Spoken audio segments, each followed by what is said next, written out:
Yan po, magandang umaga at nandito na naman ako ngayon sa aking taniman. Umaga na naman ako nagdamo kasi ang lamig. Papawis lang tayo. Ito nga pala yung bulaklak ng labanos. Ayan. Ito ata yung pinakabunga niya. Ito. Itong ganito. Yung mga bilog na yan. Ayan yung pinakabunga. Bibinhiin ko yan para may tatanim ako sa susunod. Ayan siya, oh. Ayan, may bunga. Ayan. Yan. Para hindi nabibili ng binhi. Nabibinhiin natin yan. Tapos, ito nga pala yung carrots ko. Ayan.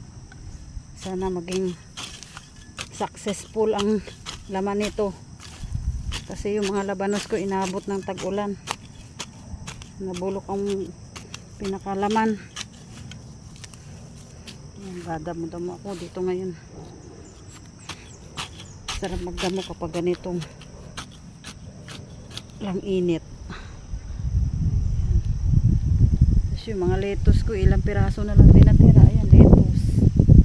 Ayan ang lettuce. Ilang piraso na lang.